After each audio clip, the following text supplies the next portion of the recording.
The Israeli military issuing a rare announcement. Their forces have discovered, quote, a number of bodies in the Gaza Strip. Moments ago, President Biden acknowledged the discovery to reporters. Now, this news has prompted the hostages and missing families forum in Israel to call for the public to mobilize to pressure the Netanyahu government to reach an agreement on a hostage and ceasefire deal. There are currently 107 total hostages, living and dead, still being held in Gaza. That is according to Israel and the Hostage Forum. CNN international diplomatic editor Nick Robertson is in Jerusalem. And Nick, it's been several hours now since the IDF put out what you've categorized and explained as a very rare statement. What more are you learning? Yeah, at the moment, we're really waiting for the IDF to put forward more information. The identification process, which is what they say is underway at the moment, the retrieval and identification process of these bodies that they've discovered during combat operations, which a few hours ago was still ongoing, and that was the environment in which they were retrieving the bodies and then be able to go through the process of identification, is something that Israel has become all too painfully familiar with, a process of trying to find out about, generally speaking, about hostages, whether or not they've found bodies of hostages, and if so, who those hostages may be. This is a process that Israel has a huge amount of expertise in. So in the context of what we're hearing tonight, the fact that Israel is saying that it has discovered these bodies in of itself is unusual for them to say that during combat operations. So it's raised that level of expectation, particularly with the hostage families and all across the country, quite frankly. And this evening there were protests on the streets of Tel Aviv and in other cities in Israel, where many of the families of hostages and their friends and supporters were coming out quite simply to demand that Prime Minister Netanyahu does the deal to bring the hostages back, trying to put increasing amounts of pressure on him at the same time as talks are slowly going on, step by very painful step in the background. But at the moment, everyone here is waiting for that next piece of information to come from the IDF, who will at this time very likely have a good accounting for what they know and what they don't know. Yeah, such a heaviness as everyone waits for that information. All right, Nick Robertson for us in Jerusalem. Thank you very much for that. And we have two Middle East experts to discuss this further. CNN political and national security analyst David Sanger and a national security correspondent for the New York Times. He also wrote the book New Cold Wars, China's Rise, Russia's Invasion, and America's Struggle to Defend the West.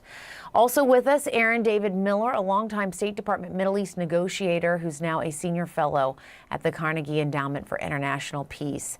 Great to have both of you here with us. Aaron, I want to start first with you because your background is in hostage negotiation. We don't know. All we know are these bodies were found. The IDF has not categorized who they are. They're clearly, obviously trying to identify them now. But they did take this step, this rare step of putting out this statement, asking people to refrain from rumors and spreading rumors. What does it say to you that the IDF is making this move? Thanks for having me, Jessica. Look, I think it's no secret that there's a growing divide between the Prime Minister of Israel, Benjamin Netanyahu, and senior members of the Israeli Defense Forces. Last week, there was a virtual shouting match between Minister of Defense Gallant and the Prime Minister over the absence of urgency and the lack of strategy on the part of the current Israeli government, led by the Prime Minister, both for freeing the hostages, cutting a deal in an effort, perhaps, to de-escalate the war. IDF has a stake in transferring their military resources to what they believe is the graver threat in the northern border, and the IDF has a long-standing mission to redeem those on the battlefield, those who are alive and those who are dead. And while it's understandable to prosecute a war against Hamas and prevent another repetition of October 7th, the IDF understands, the people of Israel understand, many Israeli politicians understand, that the redemption of the living is critically important. And time may be on Netanyahu's side, as well as Yahya Sinwar the head of Hamas, but is certainly, as today's events seem to suggest, not on the side of the hostages and their families. Mm. And David, as Aaron's alluding to there, this drives so much at the heart of what's happening domestically in Israel as well, this push and pull between how the prime minister is proceeding and what especially these families of the hostages are pushing for. We see these massive protests, not just with families, but with everyday Israelis going into Tel Aviv to protest. And now these families, some families of the hostages calling on Israelis to mobilize in light of this news. Help people understand kind of all the dynamics at play here as we await more information. Well, it's complicated, as Aaron just suggested. The core problem here right now is that for Prime Minister Netanyahu, there is almost every political advantage in dragging out these negotiations, raising new issues. And the same thing for Sinwar, the head of Hamas. And this is why you have seen so many repeats of the president coming out, as in that tape that you just saw from an hour or so ago, in which he says, we're right on the edge of things. And it was mid-July that Secretary of State Blinken told us we're inside the 10-yard line here. The reason they can't get this over the goal is that whenever you come right up to the agreement, it's to the advantage of both leaders to try to push this off.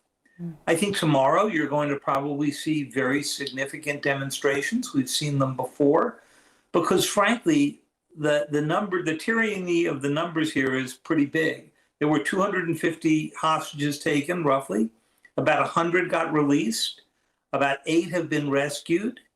And that leaves, a good number, over 100 unaccounted for. We think probably a third of those have probably died. And I wouldn't be surprised if some of those are in this group that has been identified by the IDF.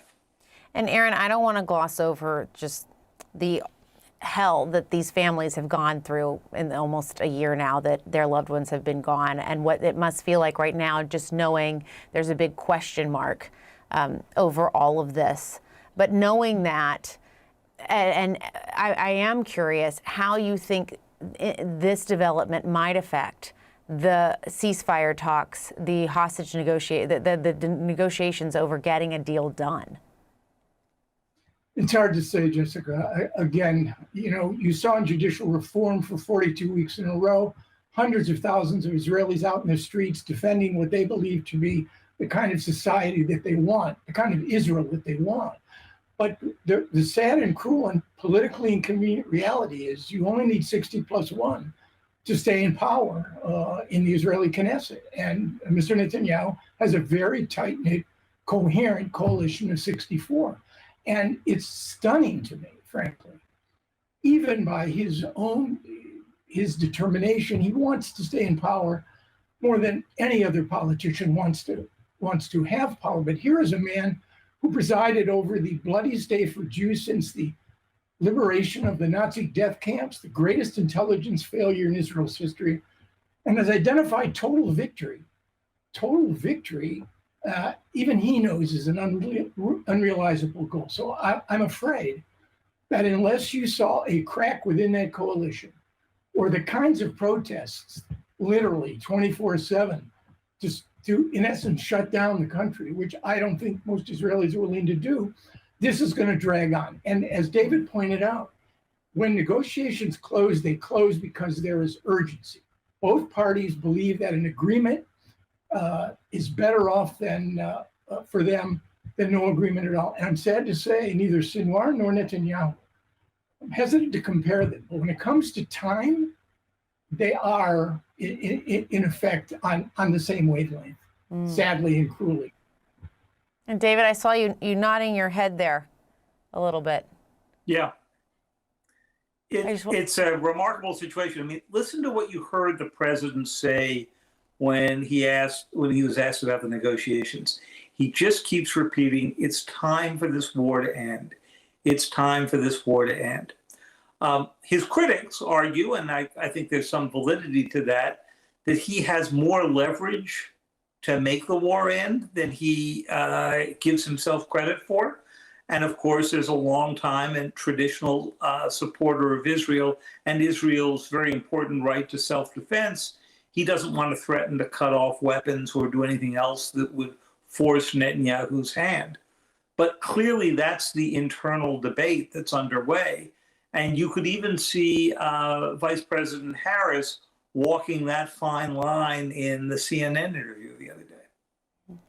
Yeah, it will be fascinating to see how this plays out. And again, as we wait to hear more information about our breaking news tonight, which is that the IDF has said that it has found what it has categorized as a number of bodies and that they are working to identify those. David Sanger and Aaron David Miller, thank you so much for your context here. We appreciate it. Thank you. Jessica.